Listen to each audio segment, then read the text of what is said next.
worldviews. The National Day of Truth and Reconciliation provides an opportunity to bring awareness to the painful legacy and impacts of the residential school system, and we encourage everyone to reflect on and to honor the memory of Indigenous children who suffered in the residential school system. Let us have a moment of silent reflection.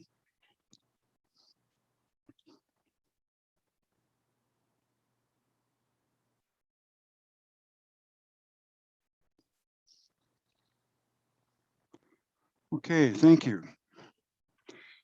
All right, so we'll call this meeting to order. The first item on the agenda is the confirmation of the agenda. Do we have a mover and seconder to confirm the agenda as it was sent out earlier? Councillor Rose and Councillor Marshall. All those in favor? That is carried. Thank you. Does anybody have a conflict of interest with anything? Oh, yes. Before we get into that, I want to make note, and I had it written down here. Sorry, Steve Harold is not with us tonight, and he sends his regrets. So Councillor Harold will not be participating tonight. So moving on, then, does anybody have a conflict of interest with anything on the agenda? Okay, seeing none, and if you find that you do later on in the meeting, you can always declare it at that time. All right, the first item then as part of our meeting is the consent agenda. We have 10 items listed on the consent agenda. Is there anything there that anybody would like pulled or discussed or dealt with separately?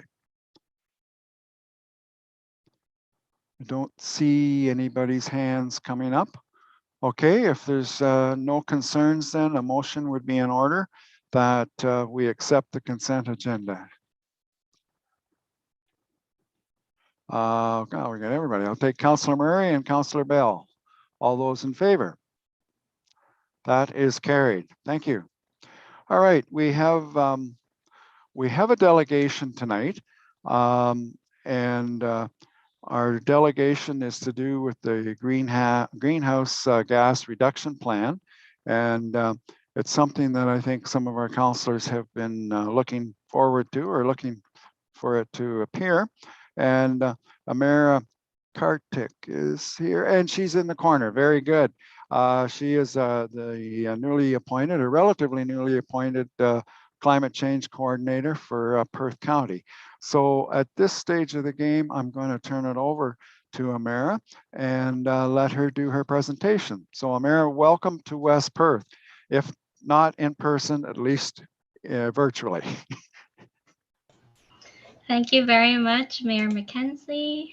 Let me just get my screen up and going.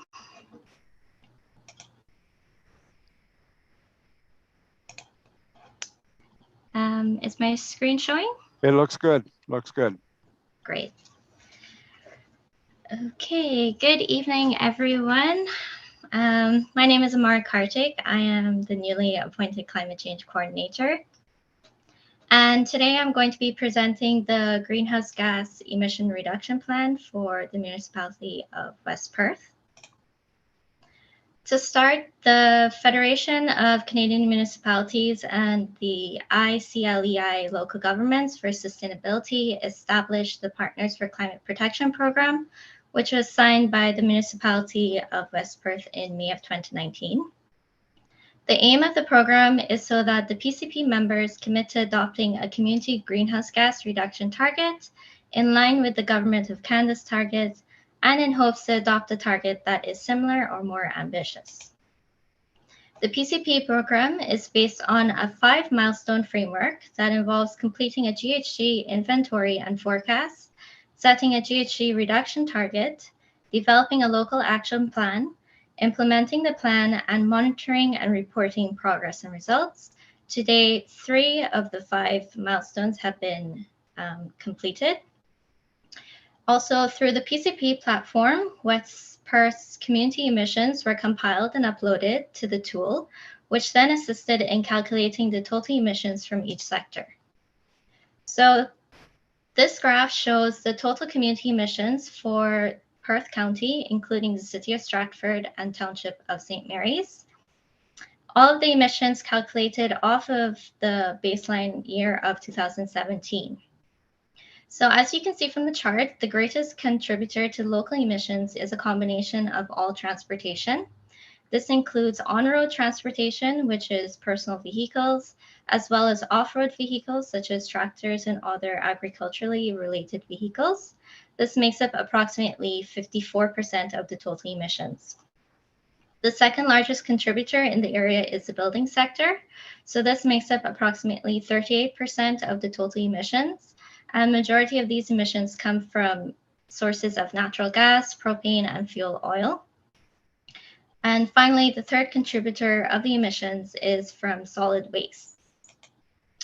Similar to the previous graph, this one specifically looks at the community of West Perth.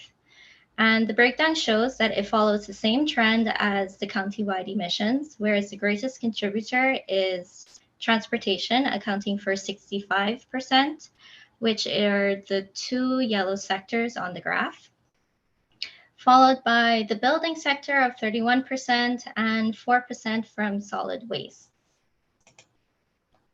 So in 2017, West Perth emitted approximately 200,000 tons of carbon dioxide equivalent from on-road transportation, off-road transportation, and agriculture, waste, and building sectors.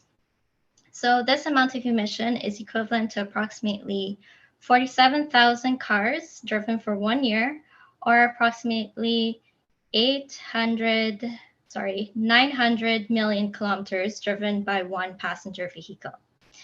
So with this total of emissions, the emissions per person in 2017 was equal to approximately 25 tons of CO2, which is comparable to nearly 5.3 passenger vehicles driven per year per person.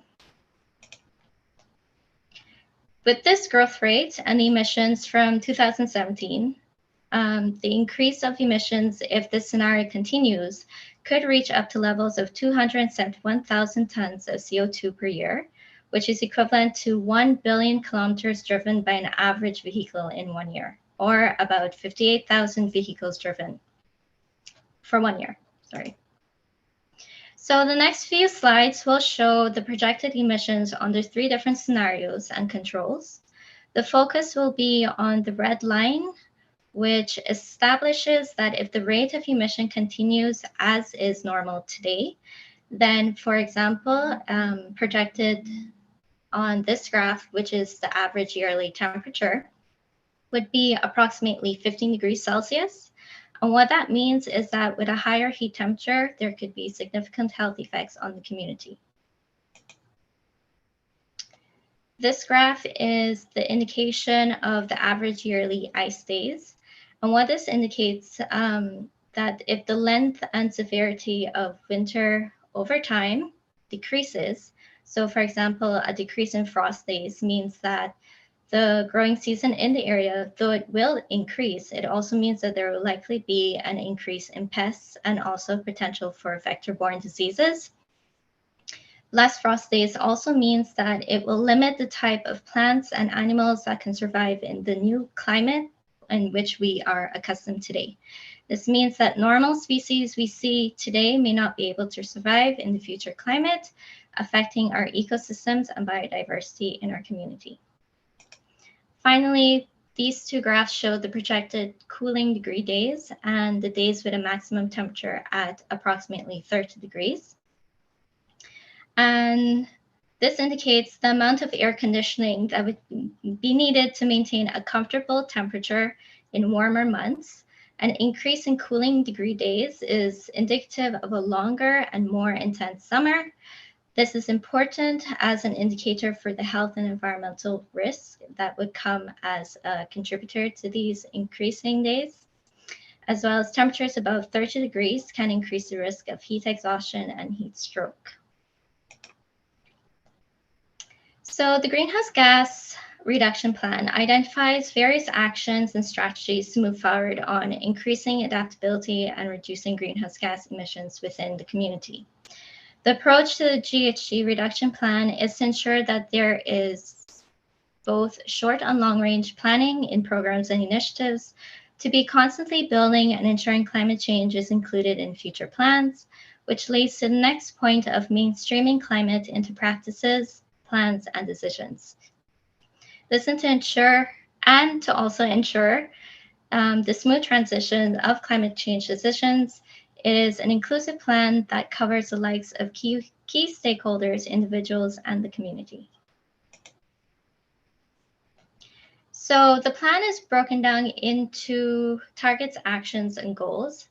So to briefly summarize each sector, because there are 7 sectors, I will start with government. So the actions for governments, the municipality and county governments, we know they are capable, very capable of effectively engaging the local community on climate change, local action and resiliency projects. It can be the local government can properly engage the community so that we're able to make real change and be part of decision making within our community. By adopting a climate. Excuse me. Hi.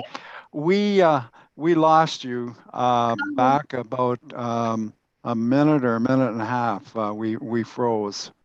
Oh no. On the cooling days. If you wouldn't mind going back to that, I'm sorry, but that's okay.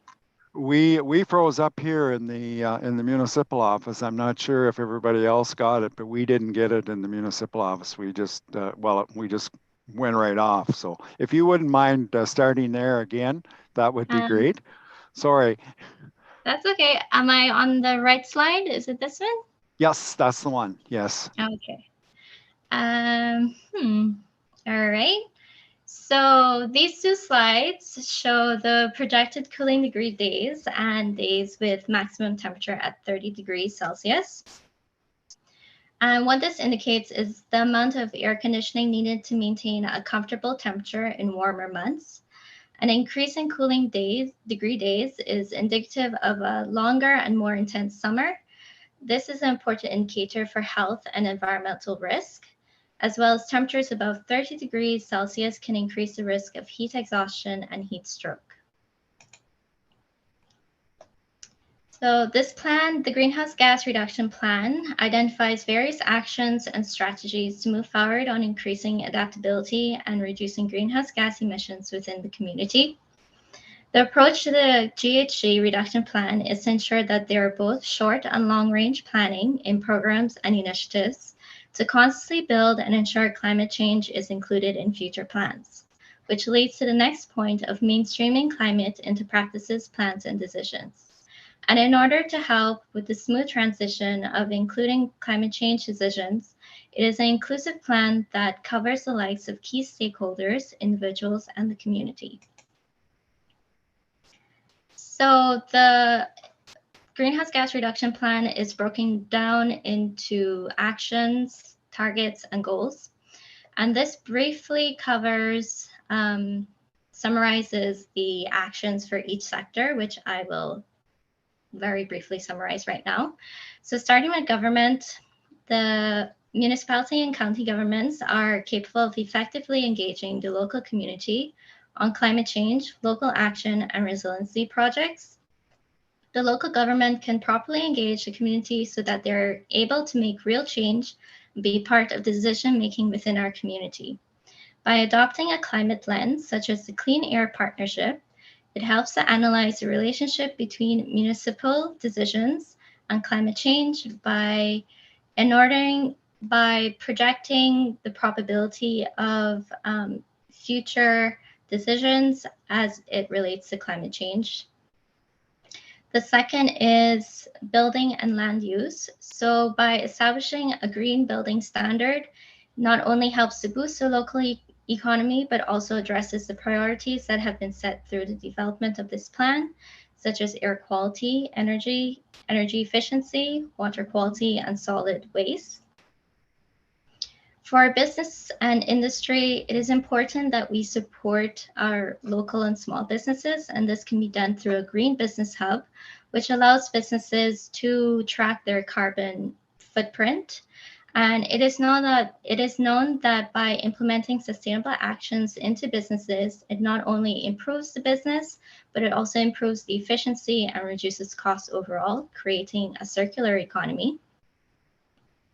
In the transportation sector, as we've seen, it is one of the largest contributors to our local greenhouse gas emission.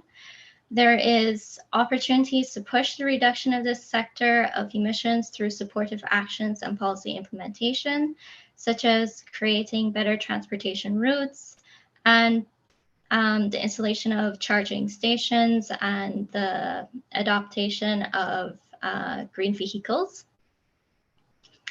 For the waste sector, the ultimate ideal solution in this scenario is by creating local markets or moving to a zero waste community and supporting a transition to a circular economy. The target and plan for waste-related change and projects into the coming year in each municipality needs to be considered. This plan helps to set targets for waste diversion and waste reduction, which are both crucial in reducing the waste target that goes to our landfill. In the natural environment, there are many projects that could be implemented across the Perth County to increase naturalization.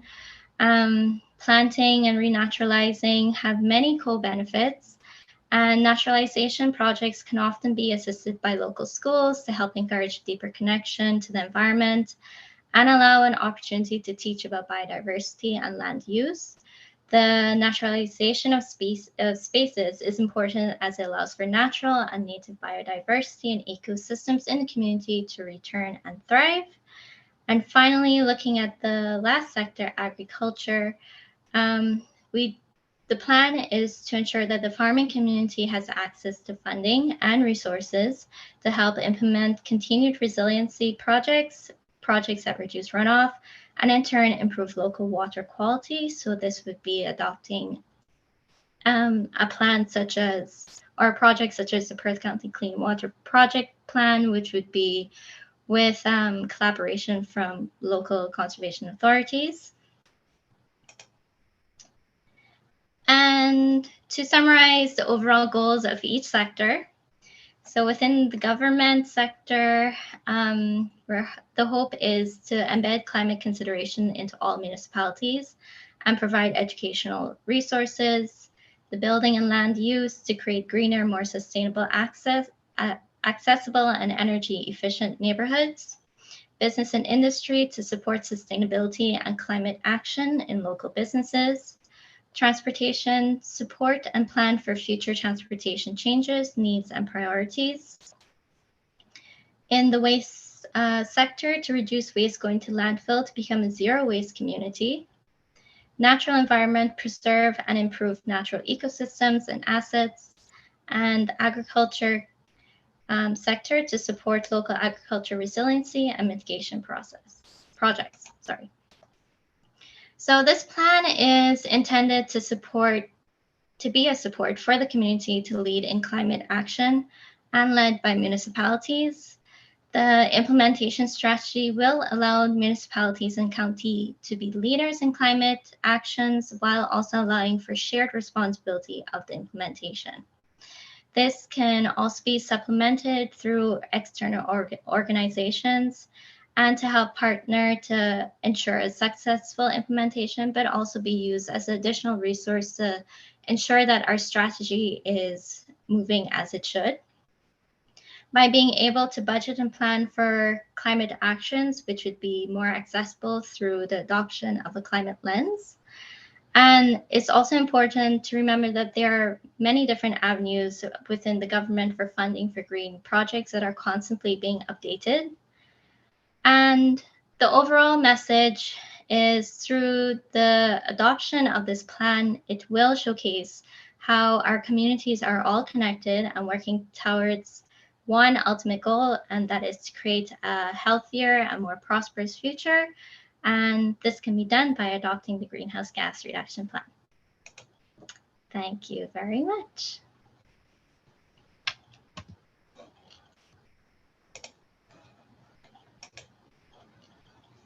Click off. Okay, thank you, Amira. If Yeah, we got the full screen here. So I assume that you're willing to take a few questions if we have any. Yes, of course.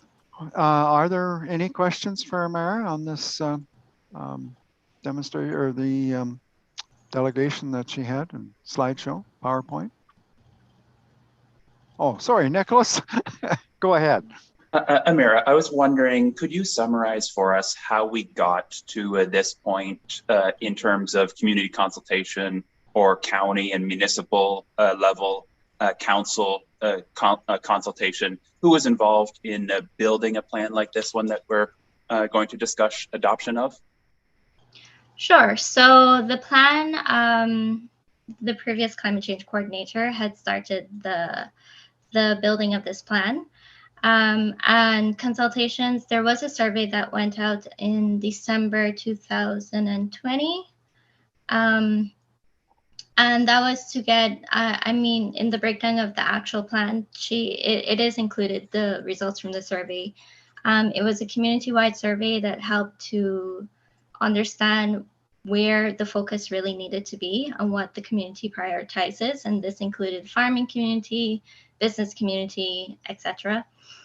The emissions is based off of the 2017 statistics from Stats Canada and as well as other energy companies that she was able to pull the emission rates from, as well as she did liaise with different committees within. So the Perth County, I might be getting this wrong, Farmers Federation, I'm possibly getting that wrong, association, sorry. So yes, there was a lot of communication with the different groups and communities, as well as looking at utilities companies and within the municipality, not only within West Perth, but also the whole county, to ensure that the information provided was as up to date as possible, which is why we used the 2017 baseline year, and as inclusive as possible.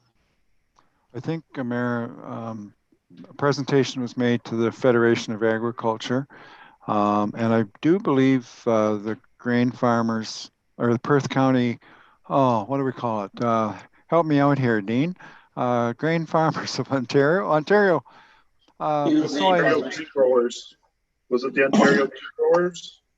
I thought it was the. It's all the oil seeds guys, all the seed guys. Yeah, the. No, that's Grain Farmers Ontario. Grain Farmers of Ontario, the Perth County, and I don't know if there was others or not, but it was my understanding that there was a presentation. And when you mentioned it, I think maybe there was a presentation as well to the Ontario bean growers as well. I saw a letter from the bean growers. Okay, yeah. Okay. Other questions for Amara? Dean, go ahead. Through you, Your Worship, I had two points I wanted to bring up. The first question or point is this: that Amara, you said the 2017 Stats Canada emissions data are part of this report. And my question is, when we, as West Perth Municipal Council, adopted the resolution to join the Local Governments for Sustainability Partners for Climate Protection Program, that was motion was adopted, or resolution was made and adopted in April 2019, and the signed document is dated here May 6th of 2019. My question on the point of the emissions data is that there's a paragraph here that says, whereas PCP members commit to adopt a community greenhouse gas reduction target of 30% below 2005 levels by 2013. And it goes on to say that the corporate greenhouse gas reduction target, which would be the Corporation of West Perth, is similar or more ambitious. So, and to consider adopting deeper targets by 2050. So I'm confused as to why the as to what baseline are we using. When we signed on for this project, we agreed to use the 2005 emissions as baseline, but yet the 2017 emissions data are presented in this presentation. Could you clarify that for me, please? Right. So I know the initial document said 2005, but based on the amount of information that could be gathered in terms of emission reports and data that was available, it was decided on that 2017 was not only the most recent year, but the year that we could actually use to project off of then, if that makes sense. Well, so there wasn't enough information recorded in 2005. There would have been a lot of gaps in the information and the data to be able to use that as our baseline. Well, then that changes the whole scope, or the scope of the discussion here, does it not? Like, I'm not trying to be argumentative, but any good work that's been done towards greenhouse gas emissions between 2005 and 2017, it won't count anymore. Is that, am I wrong in saying that, or? Well, based on the implementation plan, if this is adopted, my plan is to be able to gather all of the work that has been done so far that has not been recorded per se, in terms of maybe local farmers who have biogas on their farms, or whatever local initiatives that have been taken place to date, and moving those projections and implementation forward based on being able to include all of that information. It's not starting fresh from 2019 per se, the implementation plan. The plan is to, right now, it's forecasting what would happen if we don't do anything and if we continue at the current rate that we're doing. I can appreciate that. I'll set that aside for now. I want to get to the second point. You mentioned the December 2020 survey and the consultation, and I'm concerned about the lack of rigor with the amount of consultation that's been done with the public so far. You mentioned the Perth County Federation of Agriculture, and also Grain Farmers of Ontario, but there's many other agricultural organizations that haven't been listed in your report. Many, like people in the housing industry, house building industry, I don't see the names of those people that have been consulted, or larger heavy industries, or even the small businesses. I'm just concerned that there hasn't been enough of an exhaustive approach taken to consult the public so far to make them aware of what the intention of the plan is and how it will impact them, either directly or indirectly through the operation of their businesses, or just their basic lifestyles. So what can we not do some more? I definitely understand that, but also last year when the plan was initially being put together, it was COVID. And that definitely impacted the ability to, I know there were many meetings planned with these different organizations, but COVID definitely put a dent in trying to get the word out per se in terms of the movement of the conversation. And as much was done as possible to foster that conversation within the community. And that was why at the end of 2020, it was decided that the survey would be a great way to get some feedback from the different groups. So those who participated, those were taken into account. I can appreciate that. Amanda, or Amara, I'm sorry, but it seems to me that there's more work to do on that front yet. I understand COVID was a huge barrier, but this is such a big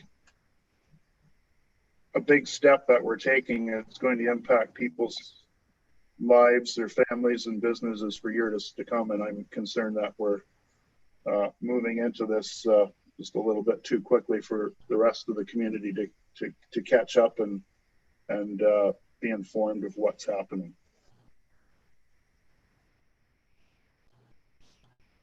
I appreciate that. And my hope is that through the implementation strategy, it can be more inclusive in terms of the steps that we take. Okay, good. Thanks, Amara. Other questions or comments for Amara? Councillor Marshall? I don't see it in here, and perhaps it is, and I've just missed it. Do we have any type of idea on the impact this is going to have on our economy? Reducing this amount of greenhouse gases is certainly, at least in the short term, going to, excuse me, require some significant change in our economy. And I'm wondering if we have any idea of what it's going to do, short and long term, on our industries and our economy and the community. Well, if we look at similar counties within the area, such as Huron, they have all already adopted their community reduction plan, climate change adaptation plan, sorry. And there has been nothing but positive feedback from it, because climate change is here to stay. It's not going anywhere. And in adopting it and adapting to it, we find that communities are striving better in terms of their economy, because by adapting green projects, and there's funding, and it initially sets a pathway for the future. So I definitely think it will have a positive effect on the economy. Yeah. Okay, thanks, Amara. Anybody else? Deputy Mayor Wright. Amara, what is our net? So we grow a lot of corn here, which takes a ton of carbon out of the air. Toronto doesn't grow any corn. They put a ton of carbon in the air, and we have to, rural Ontario, sequester it for them. I'm more apt to, a plan with no direction is a balloon, just starts floating up in the air and goes nowhere. This plan has, this is the first time I've seen it too. I'm the deputy mayor. I've been on county council. I think that was Nicholas's question. We never got anything at the start. A lot of other groups did, the OFA, the grain farmers, but the councillors who have to make the decision, this is the first time they've seen it, although it's been in place for 2 years. You and your predecessors have been working at it. There's nothing that says a plan is something that has direction. We're going to cut emissions by. We're building a new town hall, so it's going to cut our emissions. It's going to be far more efficient. We build a new fire hall, far more efficient. I'd have trouble adopting this right now, because to me personally, it isn't anything. There's no quantitative results. I think that's where Dean's coming from.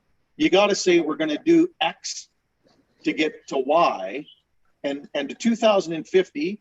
A lot of people like myself won't be around 2050, unless they freeze people. But I think I'm looking more for a result oriented. What can you give me on that?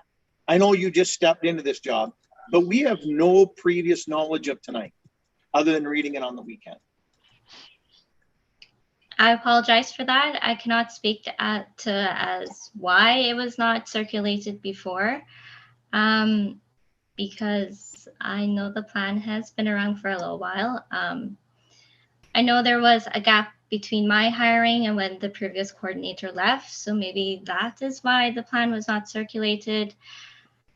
As for qualitative information to give you right now, I'm sorry, I cannot. No. I can. And maybe, I don't know whether Jeff wants to jump in here at some point, but I think you addressed the issue that there was a period of time lapsed from when the previous coordinator left. And at that point in time, we were preparing, I think there was maybe even talk of her coming to one of our council meetings. And then she left that position for another one. So we were left kind of high and dry and didn't have that. Jeff, do you have anything further you want to comment at this time? Sure. I think, and I guess a couple of things. I think these are all good questions, and it might be appropriate to ask Amara to develop a comprehensive answer, and council wouldn't have to go ahead with the motion tonight if they're not prepared. This presentation will be made to other municipalities, and I think we thought you were going to be in the middle of your presentations, Amara, but I think we may be the first. Is that the case now that you're coming to us first? Yes, that is correct. Yeah. This is the person. Yeah, and so we had thought originally that there might be a couple of others before us, but it turns out we're the first, and perhaps you can see if there's some common themes in the questions, and that might assist us with kind of circling back to West Perth with the answers. That's just something I'm going to suggest. I did think Rebecca Garlick made a presentation to council on the survey results, and we could check to see, and I maybe even thought she had the preliminary plan, but I can't recall for certain. So we can answer that question for you for a future council meeting. So I don't remember her being here, but that's not saying that she wasn't. I just don't recall that. So yeah. I may be mistaken on that. Yeah. Oh, sorry, Anna Marie, Councillor Murray. Yeah, I haven't had a lot of time to go over this plan. It was a lot of pages in this agenda, simply for time reasons. I would love a bit more time to go through it more to try and understand it better before we consider passing it. Okay, I don't think that's an unreasonable request. It was a heavy package for this meeting, so yeah, no, I think that's possible. Anybody else comments or questions? Dean, go ahead. Yes, thank you. Through you, Your Worship, I would support Councillor Murray's statement. It's a very important subject. We can't ignore it. I do acknowledge that. I just want to be clear on that we have to do something as good stewards of the land and so forth. It behooves us to do something for the future, for our future and future generations to come. It's a big and broad in scope, and it's got many moving parts, and it's bigger than any budget or any official plan that's ever been brought before this council. And we know our budget process takes more than just, it takes several meetings and lots of discussion. And to Mayor Eit's point, or Deputy Mayor Eit's point about quantifying numbers, like that's where I think if we're able to consult with people like the corn growers, different people in the ag industry and in business and so forth, to quantify, what are their numbers? What are they able to achieve short term and long term? And we could get more comfortable with the idea of putting together a plan, knowing that the stakeholders and the community members are comfortable making the changes needed to make the plan work. So that's where I support Councillor Murray's comments that more time is needed to get organized here before we move ahead. Thank you. Okay, thank you, Dean. I don't think that's an unreasonable request, and you got to appreciate that we were kind of the guinea pigs. This is Amara's first presentation, so if we want some more answers, I think as she goes through the other municipalities, she may have some further answers and discussion, and then we can maybe get some further information later on in this process. So, I think you've done a good job of asking questions and expecting you know, you got to appreciate that Amara is relatively new in this position. So I think you've behaved yourselves rather well, I think. So thank you. There is a recommendation here, but I would entertain a recommendation at this time. If there's no further questions or comments for Amara, I would entertain a recommendation that you would find, and I'm kind of looking at Councillor Murray, if she would like to make a recommendation. If we can get a seconder, we can go from there, or we can go with the one that's here. But I got the feeling you would like to defer this for a future meeting. Yes, I agree. So what would you like for a motion, Anna Marie? I move that we defer the adoption of this climate change proposal plan until a further meeting. This doesn't have to be in the motion, but I would really like the chance to be able to talk amongst ourselves. Sure. Yep. No, I think we could if do that's that. At all possible. Yeah. I would make the motion to defer the adoption of the climate change plan to a future meeting. Okay. Is that good, Dan? You're taking that down. Do we have a seconder for that particular motion? Councillor Trnkowski? Okay. Any further discussion on that? Okay. Ready for the question? All those in favor of that motion? Okay. Opposed, if any? Okay, that motion's carried. So we do thank you for your presentation, Amara. As you can tell, we have a lot of questions, and it's not that you don't have the answers. It's just that we just need a little bit more information coming from the whole process. So I think we'll likely welcome you back at a future meeting to go from there. But we do thank you for your presentation and for being put in the hot seat tonight for a little bit. Thank you very much. Thank you for having me, and thank you. This has been very insightful, preparing me for other councils. So. And Jeff has a comment here as well. So I think this is great. These are all good questions, and we'll work with Amara to go back and review the video and make sure we get all these questions down and provide answers to those questions and bring that back as part of a report back to council. And perhaps you'll have some experience with the other municipalities as well, Amara, at that point in time, and can bring it back for West Perth Council to consider at a future meeting. Okay, thank you very much. Very good.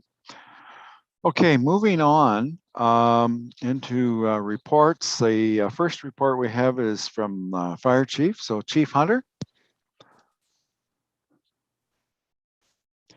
the floor is yours. Thanks very much. Appreciate that. First report tonight is the fire department activity for July and August. Call volume, council can see that our numbers are back near our pre-COVID 10 to 12 per month. Hours are still down a bit. One of the bigger events during July and August was the official unveiling of our inflatable fire safety house.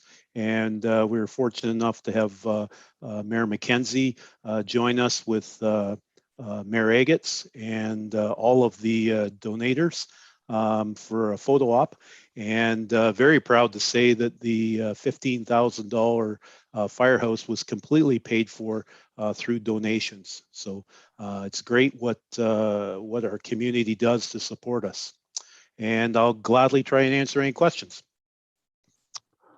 Okay, any questions for Chief Hunter? Councillor Tam. Neither. Any updates on the tractor bill? It is still in South Dakota. It was involved, if you remember the really bad weather that we had back in the summertime, there was a hailstorm, and the truck took a little bit of hail to the hood. So that delayed it, but they're still telling me that it will arrive in October. We were hoping to have it for Fire Prevention Week for our open house, but when the truck was delayed, it's not that big of a deal because the Fire Prevention open house is not going to happen this year, but they are confident that they'll get it to us as soon as they can. Thank you. Yes, I was going to make a comment about the Fire Prevention Week and how we normally have an open house.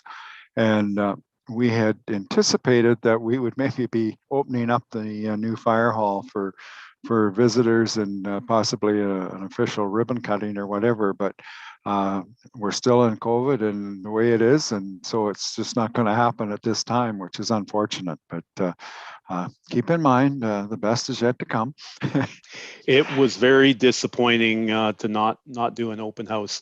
One of the probably the best part about being a firefighter is getting the opportunity to interact with members of the community and just seeing kids around the fire station and going through some of the games and events that the firefighters put on for them, looking at the trucks, and not having that is it's a big loss. We are trying some new things this year to try and get that message out to people, but we certainly are looking forward to getting back meeting in person at the fire station, and we will have a big grand opening with cake and everything. Thanks, Bill. Any other questions for Bill at this time? Okay, recommendation here is that the municipality of West Perth receives the July-August 2021 West Perth Fire Department activity report for information. Do we have a mover and seconder for that? Councillor Matheson and Councillor Murray. All those in favor? Opposed, if any, that is carried. Thank you. Okay, the next item then is Fire Dispatch Services update. And Bill, I'll let you address that one as well.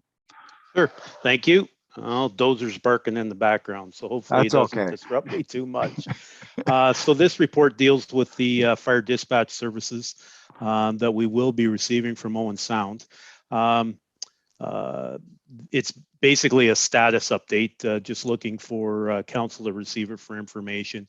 Council will remember the report that came in April recommending that we accept the bid from Owen Sound and authorizing us to enter into negotiations with Owen Sound for a new agreement, a 5-year agreement. That agreement was signed last month by the mayor and clerk. And we are moving forward with the process of switching over to Owen Sound. We do have a date of the first week in January, but I'm going to say hopefully in January of 2022, we'll be able to completely flip the switch over to them. There's still lots of work that needs to be done, some infrastructure work, meeting with Owen Sound hopefully in the next 2 weeks to discuss operational guidelines and some of our policies. So there, like I said, there's certainly still lots of work to do, but I just wanted to bring this report to council. It's been about 5 months, so I wanted to make sure that everybody could see the timeline that we have laid out. And once again, I would gladly try and answer any questions from council. Okay, thanks, Bill. Questions for Chief Hunter? Okay, I don't see anybody's hands going up. So we do have a recommendation here, as Bill has indicated, and it's that West Perth receives the Fire Dispatch Services update report for information. Do we have a mover and seconder for that? Councillor Bell and Councillor Tam. Last chance for questions. Okay, all those in favor of the motion? Opposed, if any, that is carried. Thank you very much, Bill. Perfect. Thank you very much. Okay, moving on to library board minutes and report. And Rosemary, you're front and center. I'll let you take it away. Thank you very much. Good evening, Your Worship and members of council. The library board met last Tuesday on September 28th, and you have the minutes in front of you. I'll just go over a couple of the highlights. Over the summer, the library achieved its reaccreditation from the Ontario Library Service, about which we are thrilled. The Library Service is a provincial body that represents public libraries with the Ministry of Heritage, Support, Tourism, and Culture Industries. They provide guidelines, resources, and training for library staff and for board members. The reaccreditation process includes 184 provincial guidelines the library needs to meet, so we are very pleased that we did achieve reaccreditation. That was good news. The library board also approved a new library logo, and I would love to show it off if we have a minute. Mm-hmm. Go ahead. Let's have a check.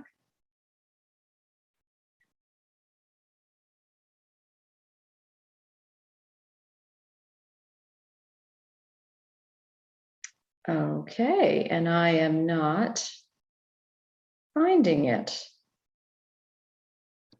Yeah, we do have it in the board minute. Oh, good.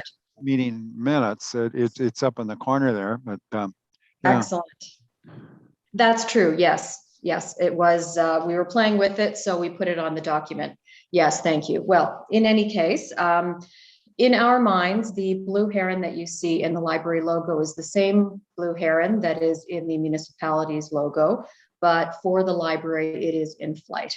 And this is symbolic of the power and the limitless opportunities that literacy and a lifelong love of reading and learning provides.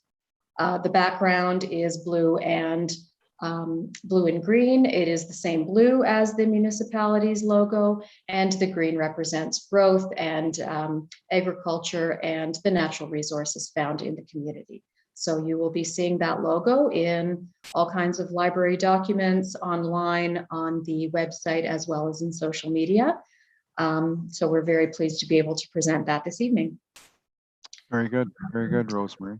Yes, and lastly, there was a new policy that we did introduce and that the board approved. It is a COVID-19 safety policy, and this policy does not include employees, workers, or volunteers. This is strictly for visitors coming into the library. Public libraries in Ontario are not on the list of venues that require proof of vaccinations. You don't need one to come into a library. However, you do need one if you are going to use the meeting space or participate in a program. And this is in keeping with other public meeting space venues in the province. So you don't need proof of vaccination to come in and use the library, but if you are going to use or participate in one of the meeting spaces or in one of the programs, you do. So that's what this policy outlines, and it just tries to clarify the difference between when you do and don't need proof of vaccination. The board did pass that. And finally, we did also look at just a very general overview of the library's programming plan. And this outlines 8 literacies that the library supports through its collections programs and its resources. And it also outlines which literacies the library presents and hosts in-house, and for which ones we involve community partnerships, because that is a strategic priority for us, as well as for the municipality, is to create and maintain our community partners, both with the municipality and other organizations in the community. I'm not sure if our library board chair has been able to join us. I don't see him on. Oh, he's on. He's on. Oh, yes, I do. Yeah, there he is. Yeah, there's a big white glare in the center there, and that's Jesse. There you go. Jesse and I would be very happy to answer any questions you may have about the meeting minutes. And I don't know if Jesse wanted to say something as well about our meeting from last week. Not anything particular about the meeting last week, but just wanted to show up and remind you that we have a board and that we're happy to answer questions. Chatted a bit over since the budget meeting. I know we crammed a lot in our budget meeting for the library, and lots of things are percolating. Lots of things are getting going. We got some new staff coming in, and we are past a year of having Rosemary with us, which is unbelievable, but she's done a fantastic job of steering us through taking over the library, and then B, through COVID and the ups and the downs and the constant shifting, and trying to support our community as best as we can. So I'm here if you have any questions that you didn't from the budget meeting back in the spring, if you have had a question burning since then. So Okay. Question from Councillor Marshall. Thank you. This isn't so much a question regarding the minutes, just a comment and a request, I guess. I saw the library did some put some temporary books or some books out at the wetlands, put them up on some, which I think is great. Unfortunately, I think there was some issue with the execution on it. It was certainly lots of stuff coming off with the paper and the plastic. So I would just request, if we want to do something next year, that maybe we talk, if you came and talked to our committee on the wetlands, and we could see about doing something a little more secure to make sure we don't have the stuff flying around out there, and it's not plastic getting in the water and whatnot. So that's just kind of my request on it. So. That would be wonderful. Yes, thank you very much for that. We did go back to collect all of those. They were laminated pages from children's books, and it was a story walk. So you could walk through the wetlands and kind of read as you go. Yes, there was a bit of vandalism as well. So if we can talk about that when it's getting closer to the spring, we would love to do that again next year. So thank you so much for mentioning that. That would be great.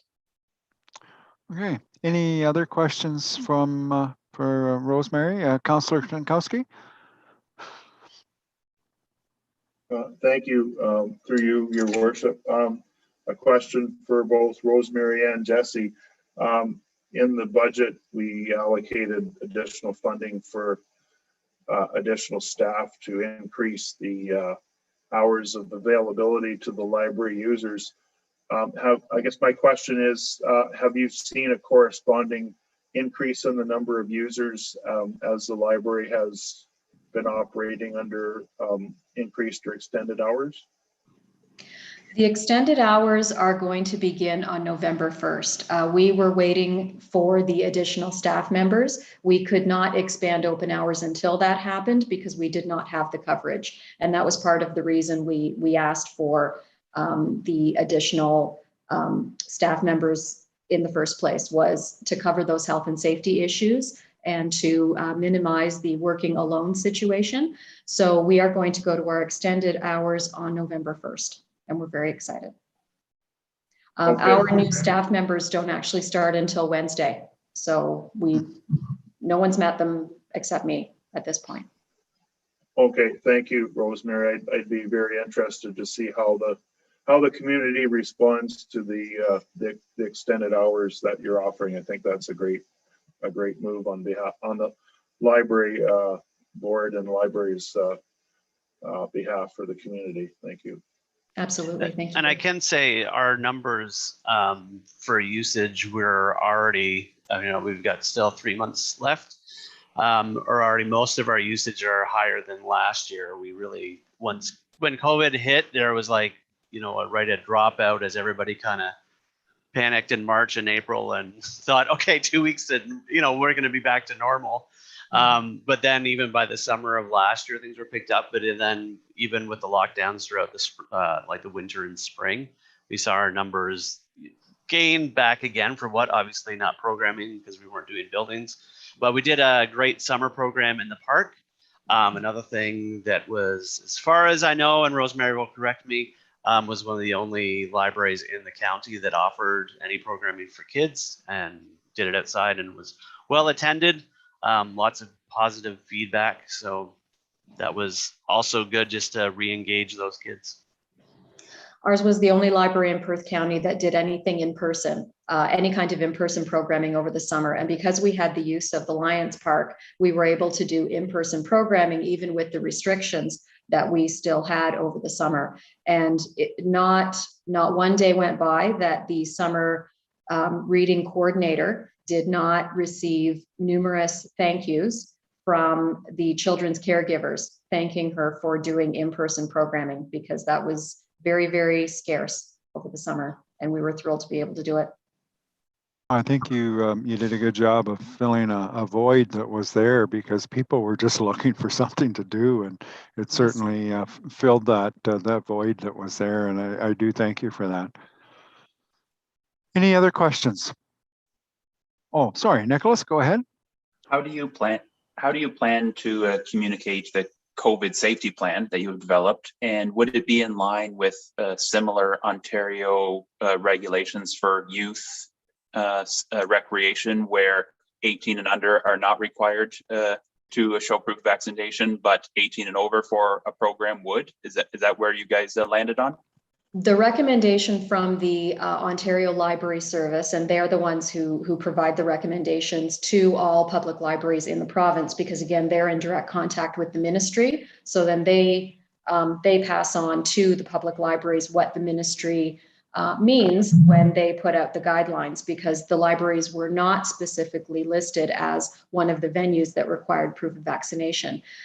Proof of vaccinations are going to be required for anyone 12 and older attending either a program, a meeting, or otherwise using the meeting space indoors for any Ontario Public Library. What most libraries in the province are doing is canceling any room use for, to at least the remainder of the year.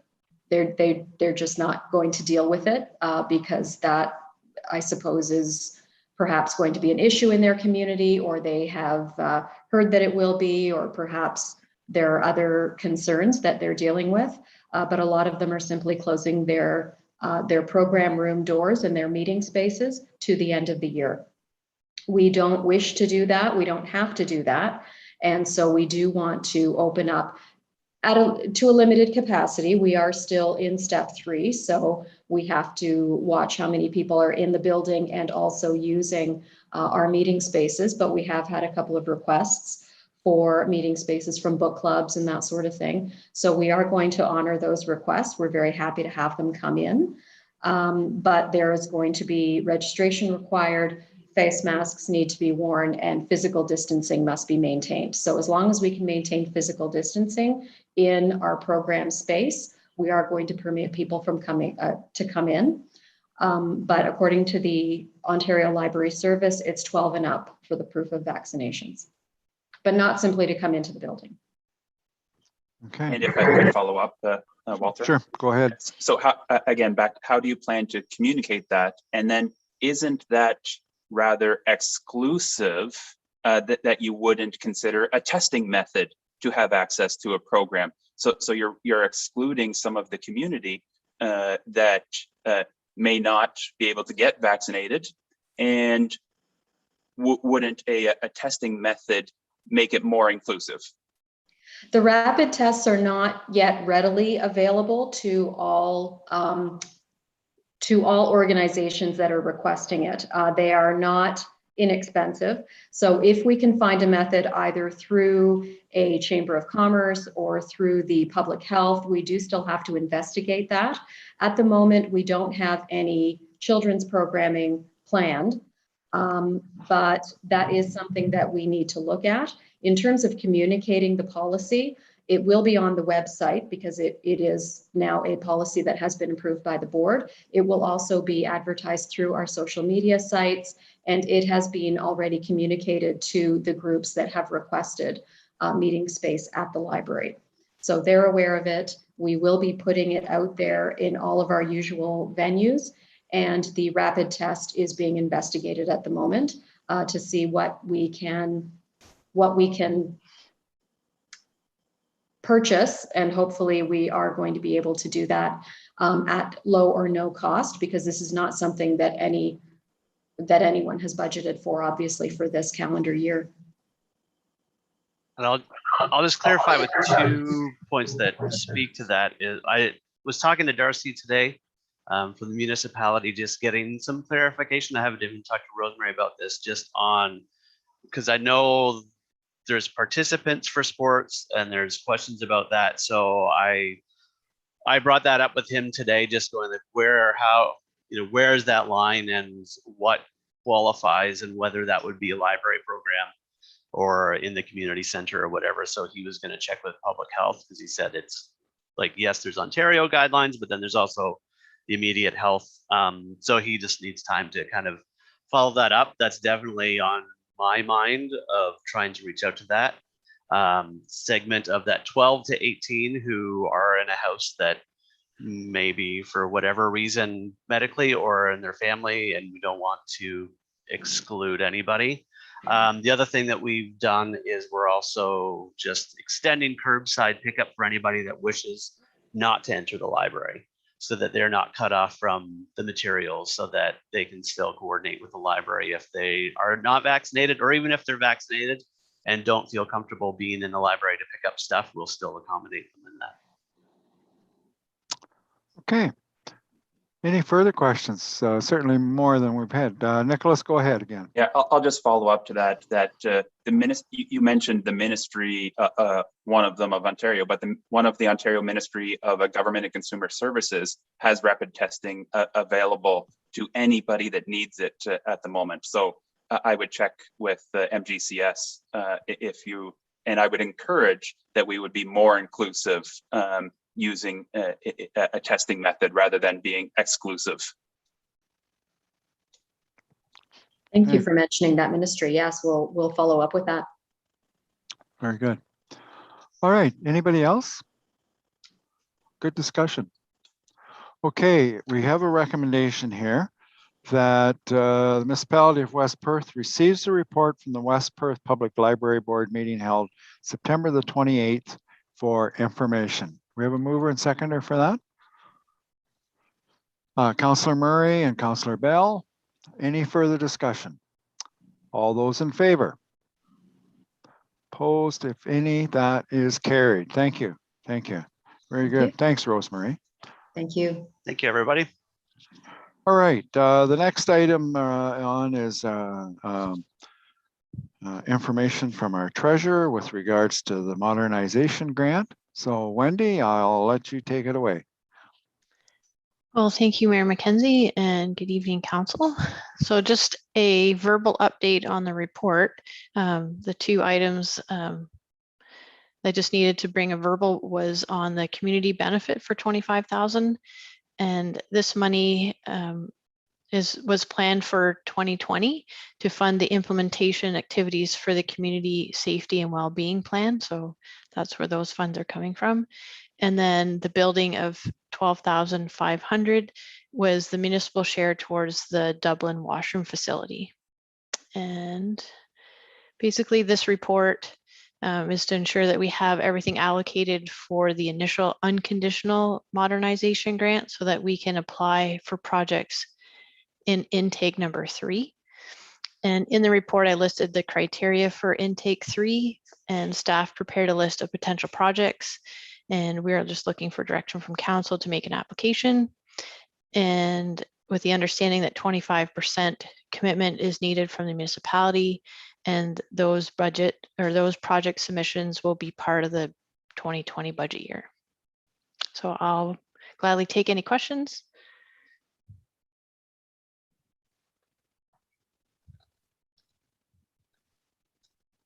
Okay, questions for Wendy. Deputy Mayor Wright? I thought I was waving. The digital sign project, Wendy. Yes. Is that a dysfunctional digital sign downtown? That would be for intake 3. So yes, that would be modernizing the digital sign that's that we take a computer to, and we would like to look at making it so that we can kind of do updates on the cloud, etc. Just making it more efficient, I guess, for staff time. We have to show in intake 3, we have to show 2 components, being that it is, if we're saving money, and reducing, we can't say that we're reducing staff time. We have to create efficiencies. So the efficiencies would be that we would reduce our risk by sending staff out, and we could do it internally, like in the building. Does that answer your question? Look, we've already had reports somewhere that said this sign, the life expectancy is over. It only works about 25% of the time. So I just want to make sure that we're not putting money at something that doesn't work. This is great to say we're going to do it, but if it requires us to put a new $70,000 or $80,000 sign at budget time, we'd really have to look into the sign part. I'm not sure if Dan's available to help. He may have researched some of the costing. We did put down the digital sign. We put 20,000 down. You want to talk to that, Dan? Yeah, thank you, Your Worship, and thank you, Wendy. Yeah, so the sign quote, the 20,000 there, that is just to basically put in a new display. Structurally, that sign, we had a review of it, that structurally it was fine. So it's just replacing the physical screen and the software there. So that would allow it to remote link in, that would update our software. So designing and everything else is quite a bit more efficient and giving us more capabilities. We're not looking at moving the sign or making it bigger, though the pixels would be, there'd be more pixels on it, so it would allow quite a bit of a better display image as well, because it is failing and it is past its useful life, that the current screen that is there. Okay. I know, you know, some of the issue I think is the location of that sign, and it's fairly close to the highway. And you know, in the winter months, certainly when plows go by and one thing or another, it has adverse effects on our sign. But it is, we've had it for what, 10 years? About that, I would think, pretty close to that. So it, you know, it's probably served its usefulness. It's a great community updater and community communications portal for people just to know what's going on, and it does serve a purpose in the community. Any further questions for Wendy on that? Okay, I have it's a fairly lengthy motion here, but I'll read it, and then we can get a mover and seconder for it. So the recommendation is that the Council Municipality of West Perth receives the Modernization Grant report for information, and that the Municipality of West Perth allocate municipal modernization funds in the amount of $190,000 towards the 2021 design and project development for the new administration building, and that $34,833.96 be allocated towards the 2021 arena siding and insulation project, and that the Council of the Municipality of West Perth direct staff to apply for Municipal Modernization Program Intake 3 for the following projects. And they are telephone upgrades, additional server, intranet, digital sign, workflow projects, cemetery software, and recreation software. Do we have a mover and seconder for that particular motion? Councillor Rose, and a seconder? Councillor Marshall. Any further discussion on that? Okay, seeing none, ready for the vote. All those in favor of that motion? Okay, that is carried. Thank you.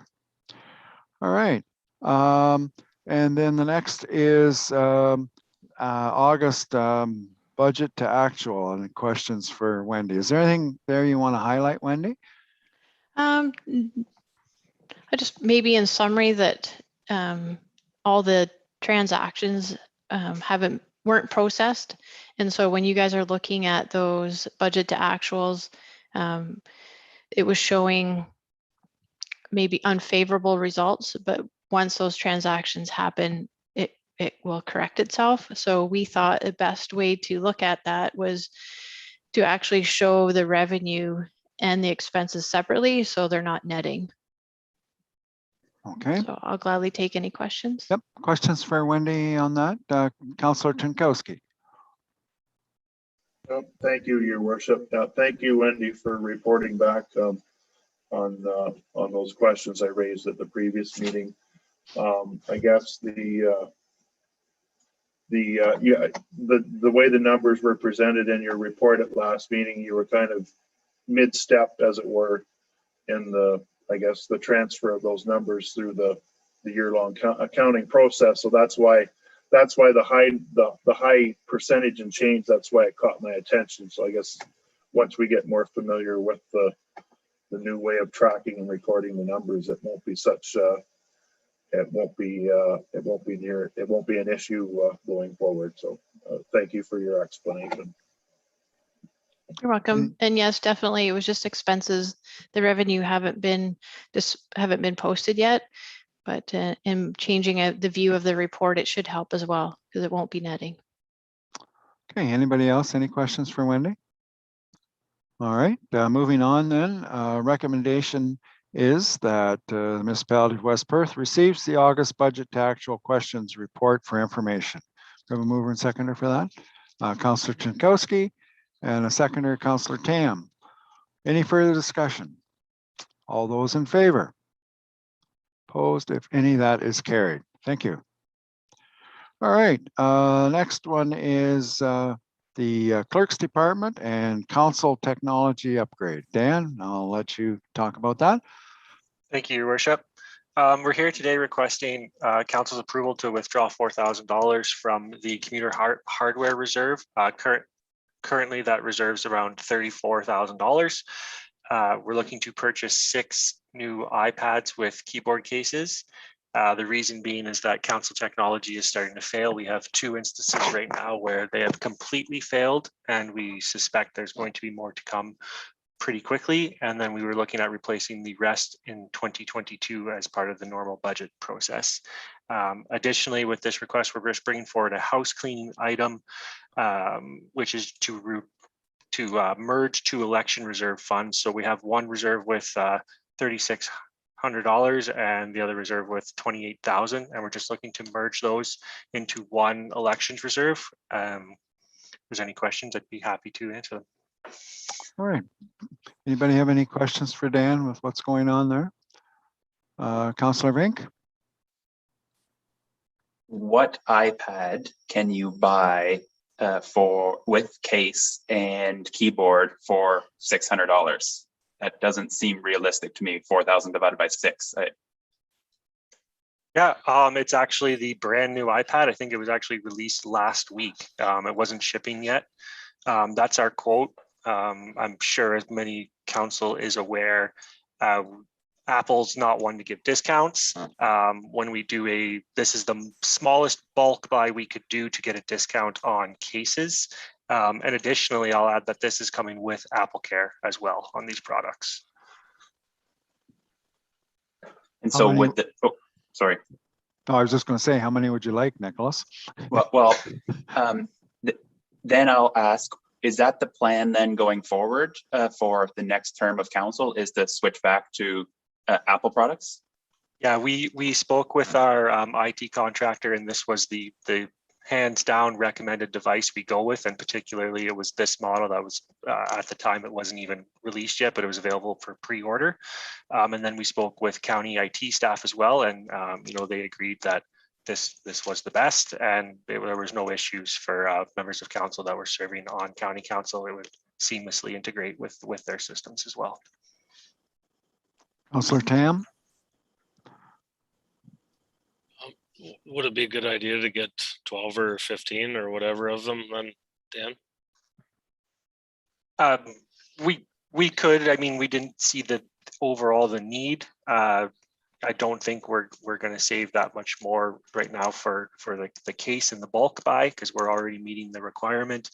I'm not overly aware of anyone else's other than about 4 more devices. I don't know that they're ready to die right now. If that's the case, we could certainly do that, because we don't want council to be without a device. But I'm only aware of 2 right now that are completely done. Deputy Mayor Wright? I haven't been able to use this keyboard since the first year, but I can use my old Apple iPad constantly that we've had. I think this council, is it 11 years we've had these Apples? Like, this is what I'm reading off of right now. And they just, but this, when I told Carla, the previous clerk, that my keyboard doesn't work. And last time I hooked it up, you just couldn't hear me until I took the keyboard off and threw it away. So you might have 3 that aren't much good. Unless there's anyone else on council that wants to take the opportunity now to speak up, I think we're still comfortable with 6, but I would have to go back and get a quote for the full number if council wanted to go that route. Okay. Don't see anybody. Any other questions for Dan? All right, we've got the recommendation here that Municipality of West Perth authorizes the use of $4,000 from the computer hardware reserve for the purchase of 6 iPads with cases, and that the Council Municipality of West Perth directs administration to consolidate elections reserve, and it's 01-1100-800 and election reserve 01-1200-830 into an election reserve account of 01-1100-0800. Do we have a mover and seconder for that? Councillor Rose and Councillor Murray. Any further discussion on that? Okay, all those in favor? Opposed, if any? That is carried. Thank you. Okay, moving on then. The next is the CAO report with regards to farmland rental. So Jeff, it's your show. Thanks. The report was circulated with the agenda. It's pretty straightforward. We reported that how we posted the tender and the results that we received. There was a clear highest amount, which realized the best return for the municipality. Happens to be our current renter, which we've had nothing but a good relationship with. It's been excellent. They provide their insurance annually and kept up to date. And we did move this ahead a little bit this year just so that we could let the current renter know where they were if they weren't successful in terms of how to prepare the property at the end of the term. But as you see from the recommendation, we're recommending that they be provided we sign a rental agreement with them for 3 more years, and that'll allow them to know where they're at. Okay, very good. Yeah. Any questions? Councillor Murray? You remember what they were paying for the last 3 years? What they had to pay? $380 an acre. Okay. So it's the same amount. It realizes the exact same amount. Anybody else? Okay, the recommendations here that Municipality of West Perth accepts the farmland rental tender submitted by Paul and Aaron Mitchell in the amount of $380 per acre for 2022, 2023, and for 2024, subject to confirmation of the required insurance. Mover and seconder for that? Councillor Marshall, and it's seconded by Councillor Matheson. Thank you.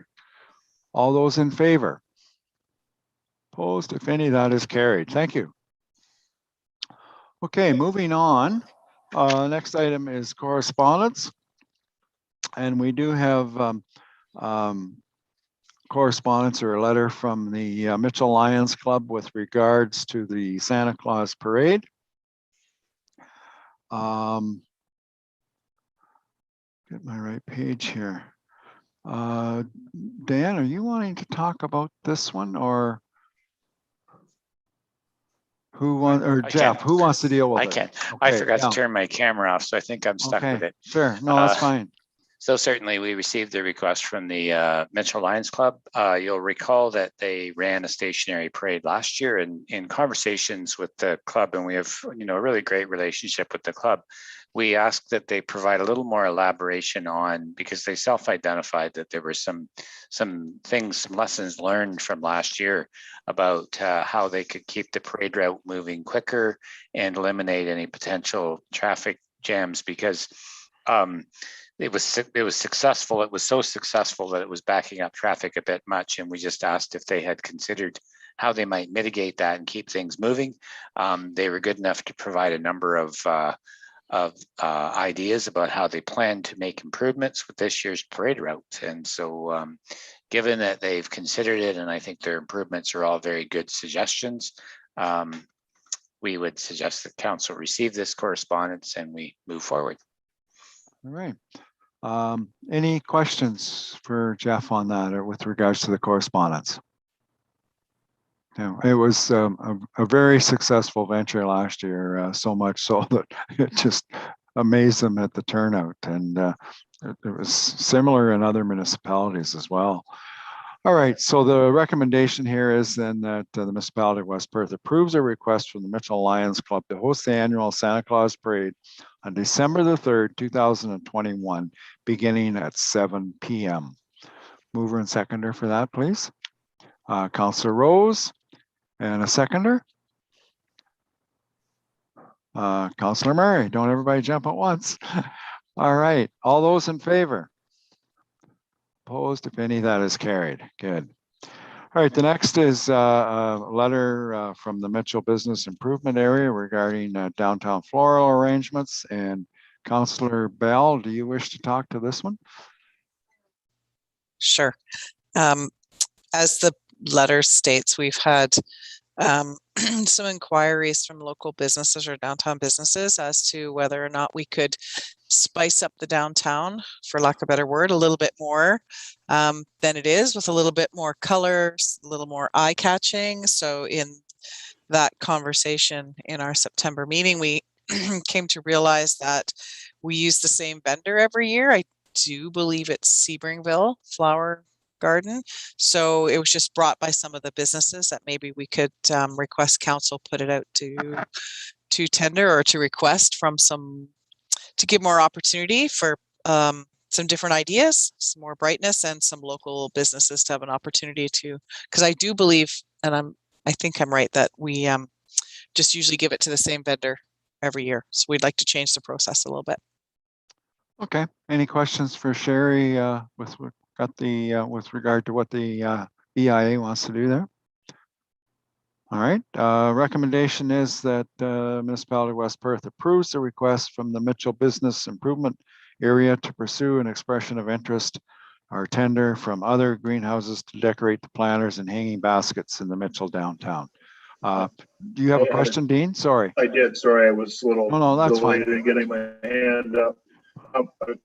Through you, Your Worship, I guess that a common comment I've received over the summer is safety concerns with, I guess, the way, in particular, the concrete planters, like the plants and whatnot inside the concrete planters are disguising the movement of the pedestrians. So I just was in considering different floral arrangements and such for these planters, just wondering if the safety concerns could be observed or addressed in the process as well. Thank you. Okay. Do you design the displays, Sherry, or do you leave that up to the greenhouse to design them? Yeah, we have left that up to the greenhouse to design. So we were hoping that by sending it out with, with the process, we could explain a little bit more of what we would like, more bright color, more nothing too tall, that type of thing, and maybe we'll get some new ideas. Right. Okay. All right. I've already read the motion, so I don't think I need to read it again, but I don't think we have a mover and seconder yet. Moved by Councillor Bell. Do we have a seconder for that motion? Councillor Rose, any further discussion? Okay. All those in favor? Opposed, if any, that is carried. Good. All right, brings us down to council reports, and the first one is the Environment, Forestry, and Trails Committee. Minutes from April the 14th, which is going back a little ways. Jeff, I believe that one's yours. Thank you, Mayor. Yeah, you've seen it. This is from the spring, so there's been lots of activity go on since then. But if there's any questions in regard to this, anything on those minutes, I'd be happy to answer them. Okay, any questions for Councillor Marshall? All right, don't see anything, so we'll move on. The next is the Upper Thames Conservation Authority, and it's they had a meeting on the 28th of September. Anna Marie, I'll let you highlight anything there you wish. if anybody has any questions about the agenda, let me know. All I wanted to mention was that the board was made aware of the extra hours and work that the major recent rain event had and affected the flood control staff. They put in more hours than usual, of course, for which we are very, very grateful. And afterwards, controlling the water release from the reservoirs. And I just wanted to remind everybody, and it was a good reminder for me, that it's at times like this that we are really grateful and realizing the importance of the conservation authorities in our communities. So hats off to the Upper Thames flood control staff. Right. Thank you, Anna Marie. Also, probably an opportunity to pay tribute to our own staff, because we had some of our own workers were up, I think, until 3 o'clock in the morning manning our dam, which is not typically considered as a flood control structure, but was being used as that to kind of regulate the flow of water that was going downstream to St. Mary's and further on. So we do appreciate our staff being involved in this as well. But and I think, Jeff, you can correct me on this, but that's the 4th largest storm event we've had in the Upper Thames area. In recent memory, I don't know how far back you go, but yeah, I think the preliminary modeling was 4th largest recorded event. And I want to echo what Mayor McKenzie said. Kevin Hins put on a pretty long day that day. We had the hydro out, and we needed to do an operation on the Mitchell Reservoir, which during a flood event and the hydro outage required a lot of innovation. And Kevin, working with the millwright from the Conservation Authority, they found a way to get it to work and got it done. So very good, very good. Okay, if there's no further questions for Anna Marie or on anything to do with either the trails or the Upper Thames, recommendation here is that the Municipality of West Perth accepts reports from staff and councillors as presented, and further that all committee minutes and correspondence not specifically dealt with by resolution be received and filed. We have a mover and seconder for that, please. Councillor Trankowski and Councillor Murray. All those in favor? Opposed, if any, that is carried. Thank you. We do have a bylaw, just one tonight, and it is bylaw 73, being a bylaw to authorize the execution of a land rental agreement between the Municipality of West Perth and Paul and Aaron Mitchell, and we just discussed that a little earlier in the evening. So the recommendation is that we give first, second, and third and final reading to bylaw 73, 2021, this 4th day of October, 2021, and the mayor and clerk are hereby directed to sign same and affix the corporate seal. Do we have a mover and seconder for those 3 readings? Councillor Rose, and seconder for that, Councillor Marshall. Thank you. Any further discussion on that? Okay, all those in favor? Opposed, if any, that is carried. Good, thank you. Just a couple of announcements here. The 18th is our next meeting, and then we do have a special closed meeting on the 26th. It's a asset management workshop that Wendy kind of alluded to in her information that she presented. And then we're off into November meeting. So the year is flying by here. The next item is a notice of motion. And I'm going to read the motion, and then we will get a mover and a seconder, and then we will discuss it, okay? Just follow that protocol. So the motion is that the Municipality of West Perth directs staff to prepare a COVID-19 vaccination policy which addresses staff, council, volunteers, and contractors, and that the policy be brought to a future council meeting for council's consideration. Now, this motion was initiated by Councillor Matheson, so I'm going to ask if Councillor Matheson wants to move that motion. Okay, so moved. Do we have a seconder for that motion? Councillor Vink, thank you. Okay, now I'll open it up for discussion. And just before we get too far into this, I'm going to ask Jeff, because we were on a conference call this morning, a Zoom conference call with the other municipalities in the county. And most of the other municipalities do have a policy, and I think we're maybe the only one that doesn't at this time. So Jeff, I'll let you just clarify that. Sure, and I think I'll just put a couple comments out there, I think, to lay the foundation for this discussion, and I'm happy to answer any questions. And I think I'll start with, we understand that there are 7 municipalities in geographic Perth. So that's Perth County, the 4 local municipalities, plus the county, plus St. Mary's and Stratford.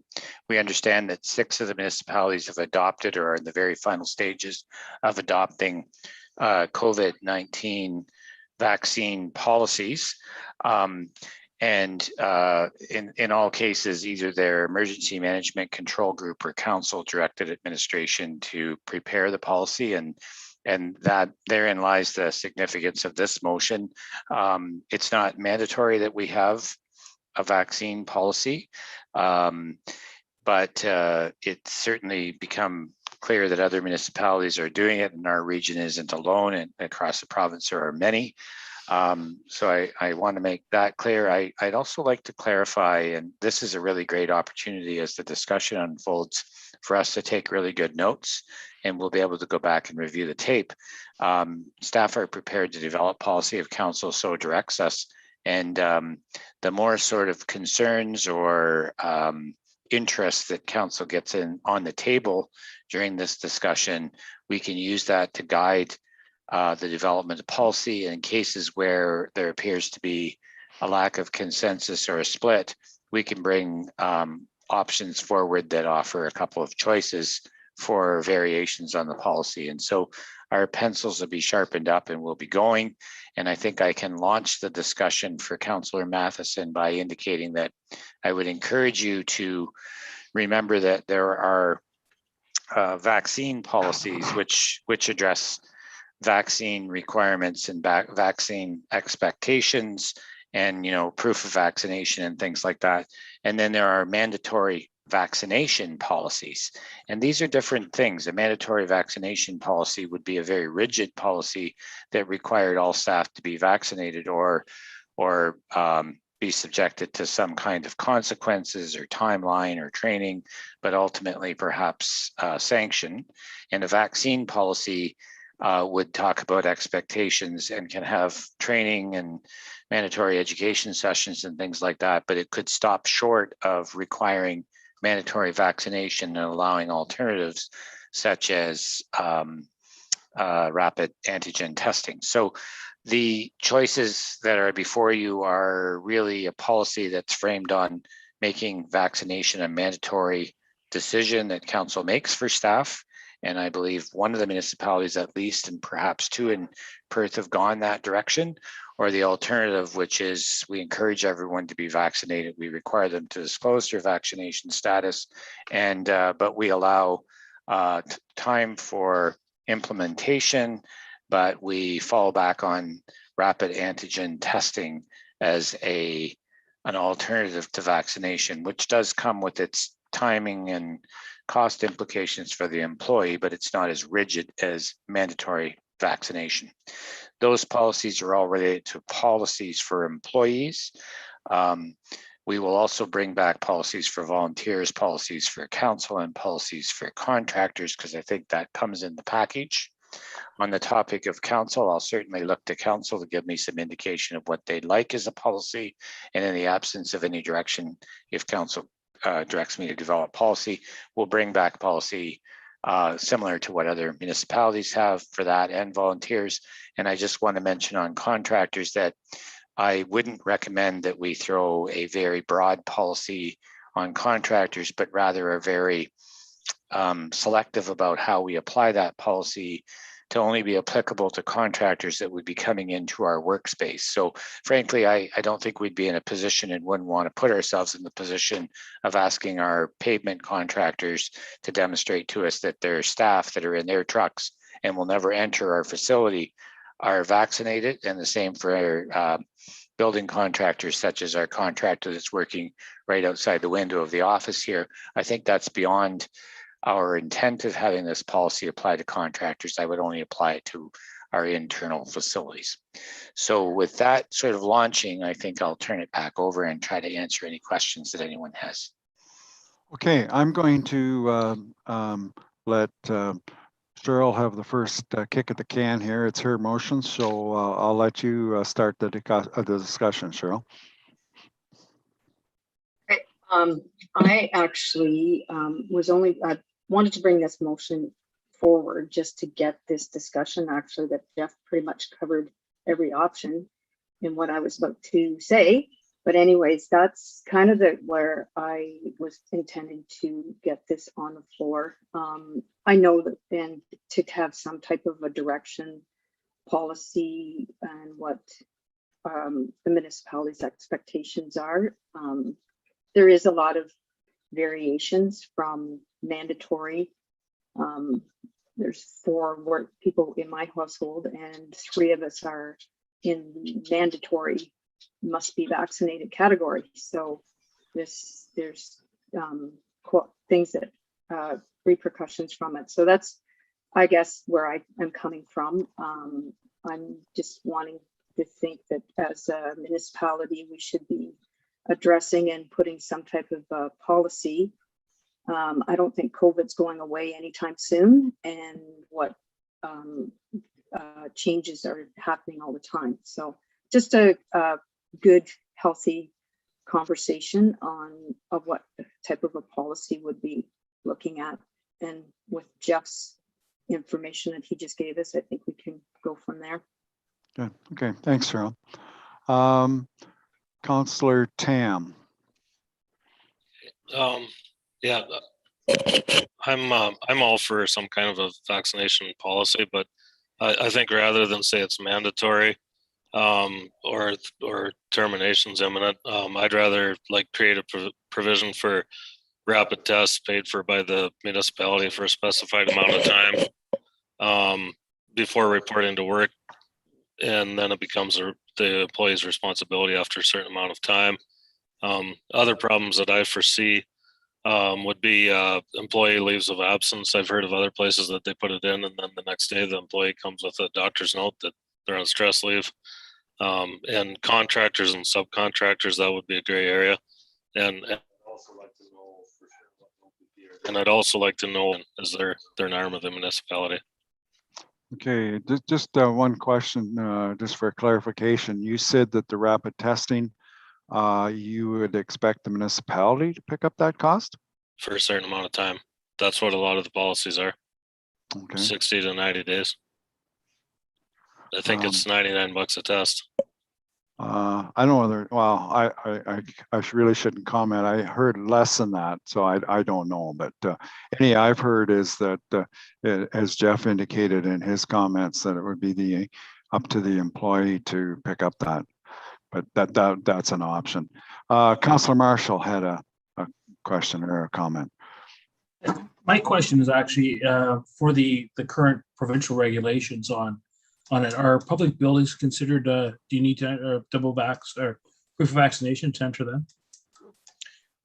No, it's a government service, so it's accepted in the same way that libraries are accepted. But there are provisions. It does apply to meeting spaces. So if we rented meeting spaces in our building, it would be required. And frankly, I think it's a gray area that I have to do more research on if a council chambers is considered to be a meeting space or a government office. And so those are the kinds of gray areas that the policy can help clarify. Councillor Marshall has a follow-up question, I believe. Okay, go ahead. Just so my understanding, if we had for example, a culture and heritage meeting, we're not sure whether if we had that at the town hall, whether that would be required because of meeting space or not. Is that kind of where we are at? Yeah, it's a great question, and I believe if we're hosting it as a meeting space, we would be required or obligated now to say that there should be a proof of vaccination, double vaccination before entry.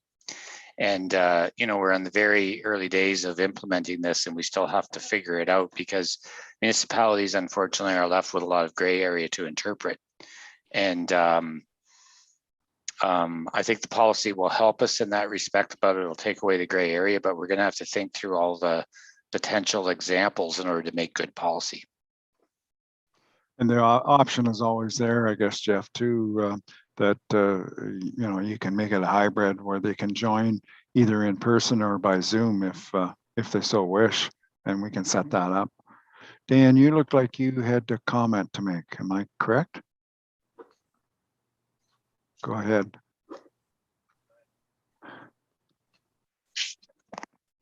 I was just going to add for CIO Brick, and he may very well be aware of this, but there's been some policy guidance documents submitted through through municipal organizations that have stipulated that the council chambers is classified as a workspace. So how that translates to a committee, I'm not clear, but from a council perspective, I think because there would be remuneration involved, that it's considered a workplace for now. Okay. Anybody else? Councillor Jankowski. Through you, your worship. So I guess I had a couple questions, but I wanted to follow up on Clerk Hobson's comment about a workspace. So what does that mean then? If the council chambers is considered a workspace, both with staff, council, and members of the public present, what does that mean then in terms of vaccination? Do we know yet? I thank you for the question, Councillor, and through your worship. I think at this point, ultimately, it's exempt then from the reg, whereas a meeting space isn't. And I think that was the contrast I was trying to make there.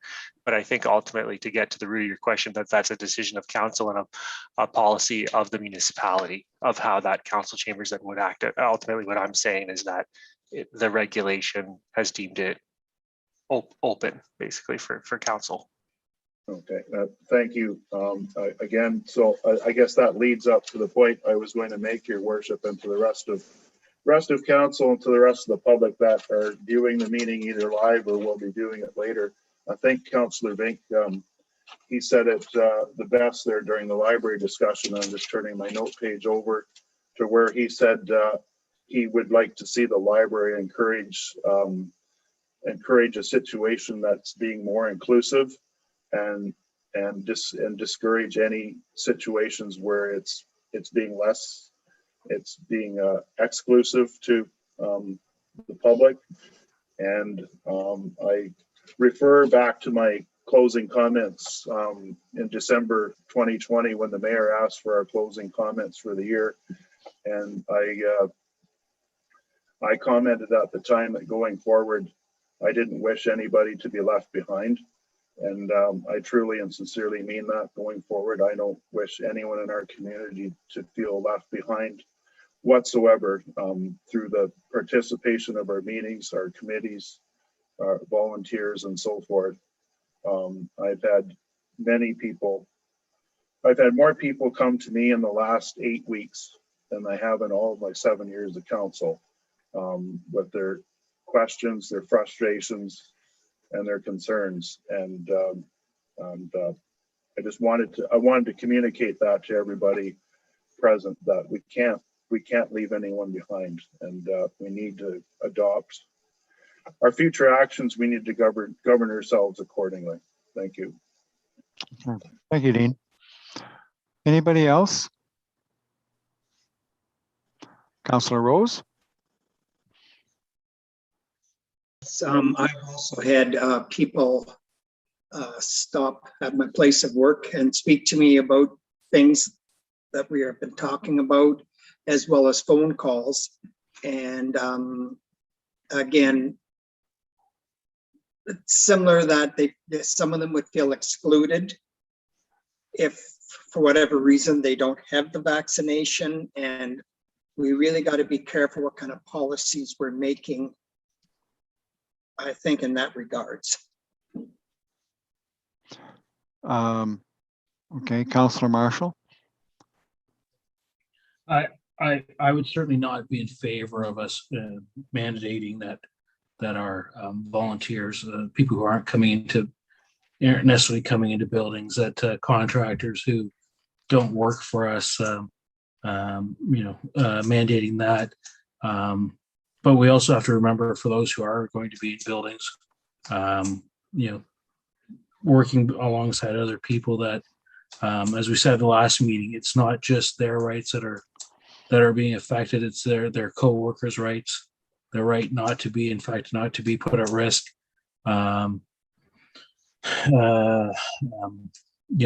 We as government have a responsibility to try and balance those two, both individuals' rights, and protecting people's health is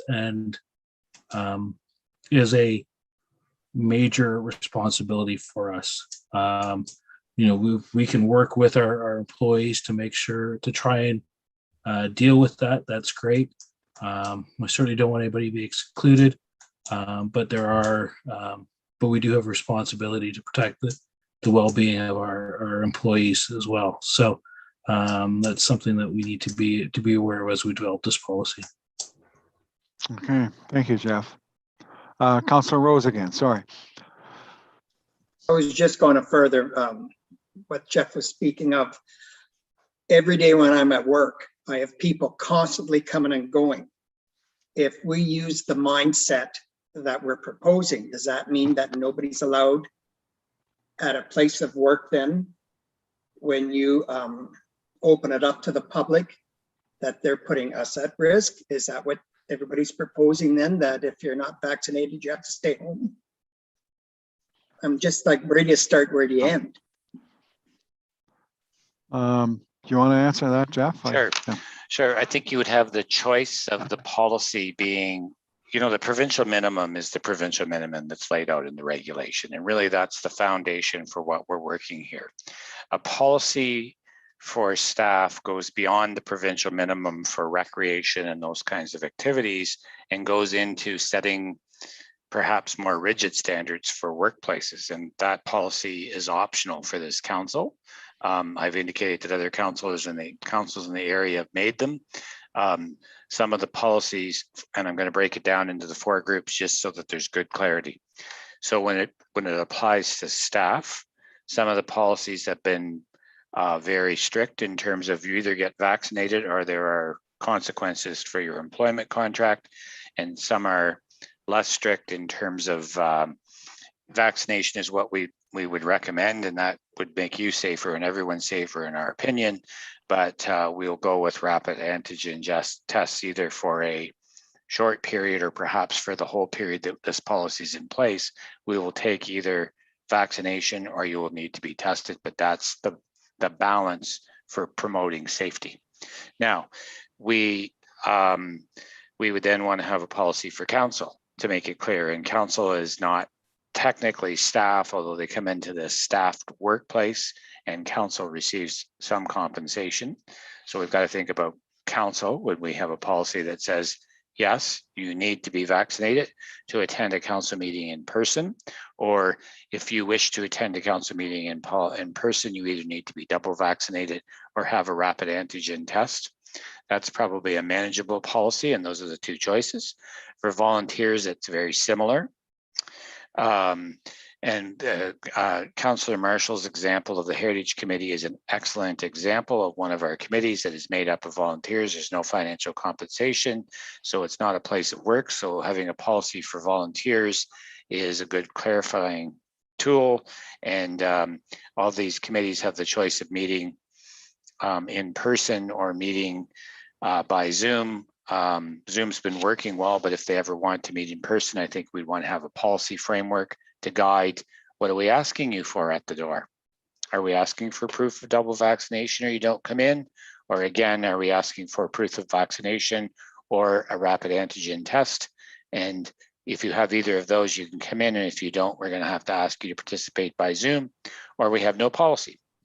And finally, contractors, and I think Murray, and when you say people are coming and going, it's contractors, it's people that are patrons of your business. It's, you know, it's the gamut for you as well.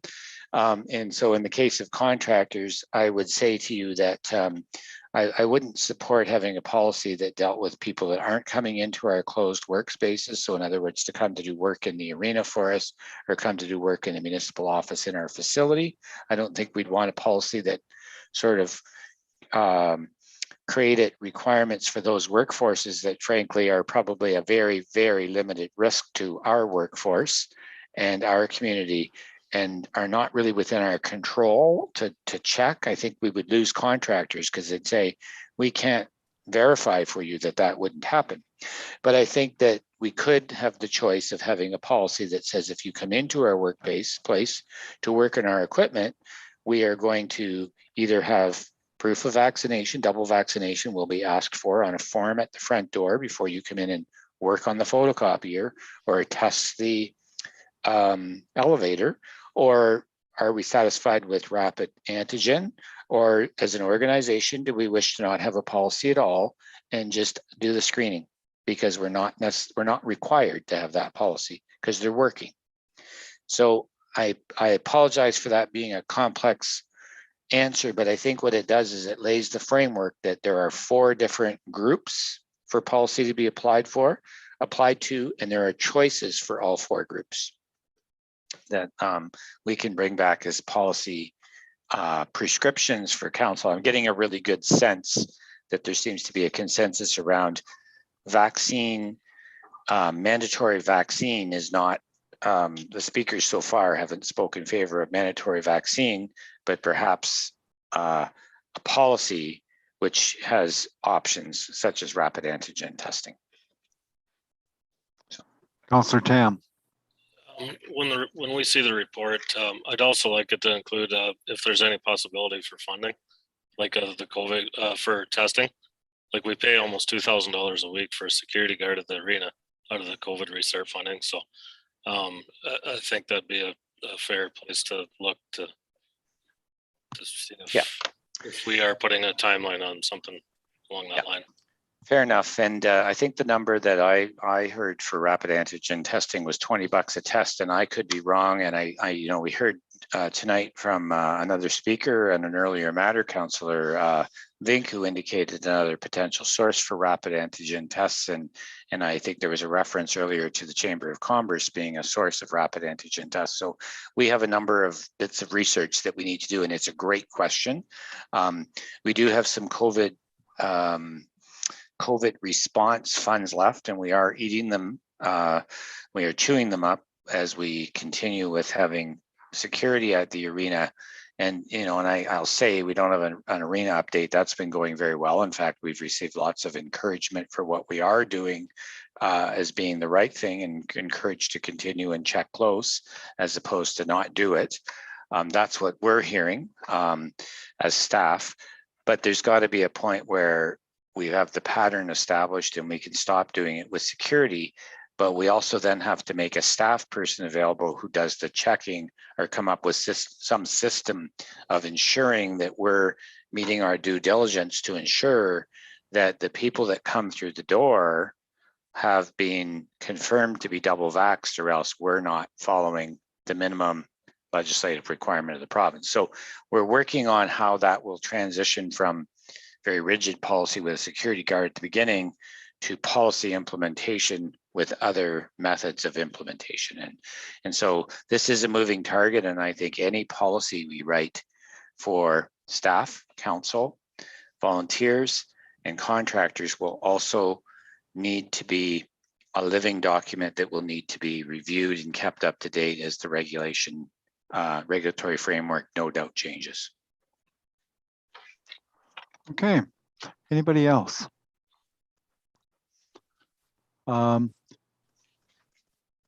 Nicholas, go ahead. Yeah, I would agree that we don't need a mandatory vaccination policy, but rather something that's effective, safe, well balanced for each of these groups. I think you have summarized it good there. Okay, very good. Thanks, Nicholas. Anybody else? So I'm looking at Jeff and I'm looking at Dan. Have you got a good enough direction as to what what you want to do? My question to council then, they will take this information and the discussion tonight and come up with a policy of some sort. We don't know what it'll look like yet. Do you want this, because it's kind of an HR or personnel matter, do you want it to come to executive first before it comes to council, or would you like it to come right to council? Traditionally, it would go to executive,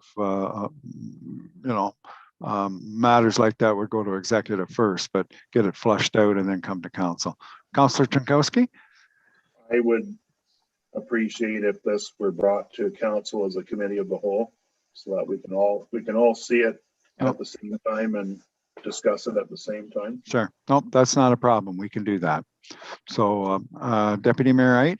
If you bring it to council, I would like to make sure we don't hastily make a decision that night. There's going to be a ton. I'm like Murray. I haven't said nothing because I get a ton of people, right? Contractors have no business. When we start telling people who don't work for us what to do, it's tough. Because I had several calls today that people who build our bridges and that say, well, I'm not going to be able to work for you. That's not our job. Our job is to do the right thing for our municipality of West Perth and our residents. That's all it is to it. Once we go outside of our area, it's like, well, I can't get on the PC Connect bus because I don't know if the bus driver's double vaccinated.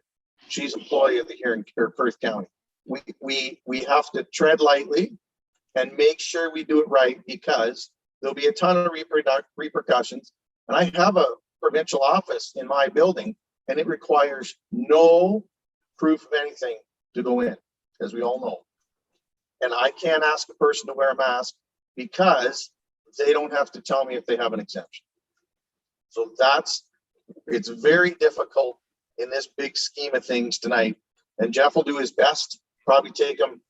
I doubt if it'll be in 2 weeks, I'll tell you that, but he'll try. But I'm just, it's going to be very well laid out for the 10 of us and the mayor to follow it up. And we do have the advantage that, other municipalities have been through this, so we can kind of cherry pick some of the ideas that they have and kind of mold it to what we think would work for us. So I think that we've had a good discussion here, and I think we've given staff a fairly good direction. And so we really don't need anything further. We had we do have to move the motion. Well, we've got a mover and seconder. We just have to approve the motion. And I think the discussion that we had was right in line with what the motion said. So if there's no further discussion on this, I'll just ask, is everybody in favor of that motion? Actually, what I'd like to do, can I just offer how we would approach it? So yes, if the motion, I believe from the debate, doesn't require any amending, it simply means, we will bring back a policy for council consideration. And I just want to share with council that I very strongly agree with the words of Deputy Mayor Wright, that I think we wouldn't bring this motion or this policy back to council and expect that they would approve it on the same night.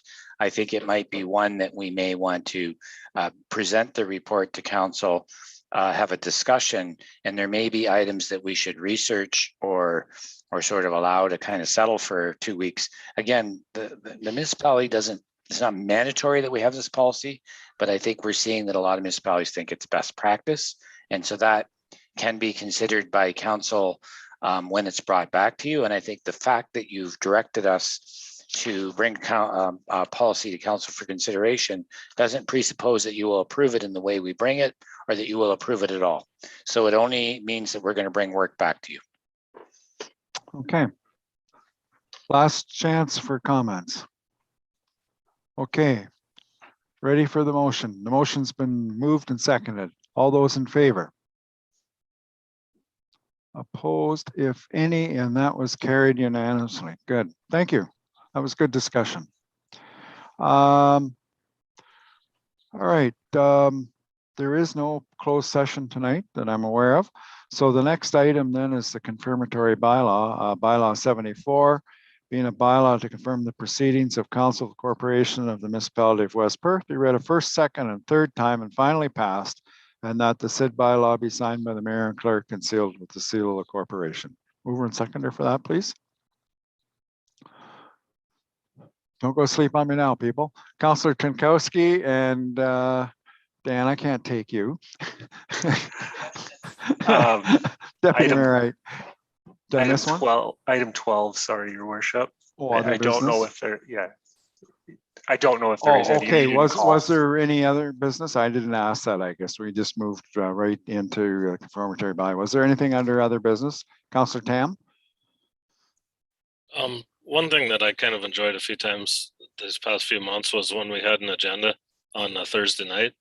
And I don't know if that's something that anybody'd like to discuss or staff would like to discuss. I know if you're going away for the weekend or whatever, it was nice to have it that day before. And I don't know if it would take any pressure off staff or how the deadlines would all work, but I liked having it on a Thursday the couple times we did. Dan, you look after that. Yeah, thank you, Councillor.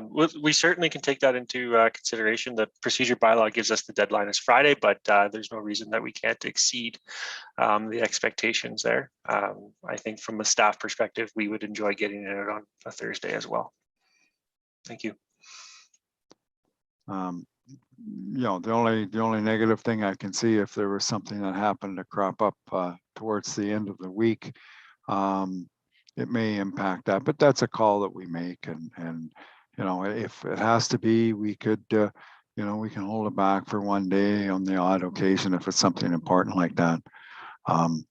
Usually what happens, I don't know whether everybody's aware of it, but usually what happens is Labitza gives me a call or Dan calls me and I come in before the agenda goes out and we look at it to make sure that it's good. So by moving it ahead a day, it just means that I may have to go in, or if I'm busy, I may not be going in and it'll get sent out just the way it is. So no, I think we can probably take that into consideration. Is there anything else under other business? Sherry Bell, go ahead. That just reminded me, we have our BIA meeting this Wednesday, coming Wednesday at 6 o'clock. And we're having a delegation from our fire marshal, James Marshall. We're really lucky to have him. He sent a letter out to all the businesses ahead of time, but I encourage council to watch our YouTube link at 6 o'clock. If you have any, he's going to be doing a very educational and thorough check of our downtown in these coming months here, not even months, weeks. Actually, he started already working on our downtown, and he wants to work with all the business owners in West Perth to help them learn, you know, what the laws are, what the rules are, and how he can help them, you know, upgrade and make their buildings as safe as possible. You're best to work with them other than have them come in when there's a fire call. So he's going to be there as a delegation.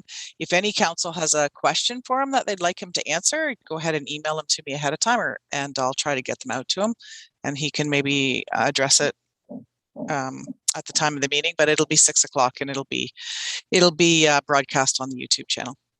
Okay, thanks, Sherry. Anybody else for anything else under other business? Okay, I read the confirmatory bylaw. Do I need to read it again? Can we go with what I read? It hasn't changed. I do need a mover and seconder, I think, though. I don't think I had that before. So Councillor Shinkowski and Councillor Rose. All those in favor of passing the confirmatory bylaw? That is carried. And finally, the last one, motion to adjourn at 9:11. And I'm going to draw that to Labitza's attention. It's 9:11 and we're adjourning. Moved by Councillor Marshall and seconded by somebody had their hand up here, Councillor Rose.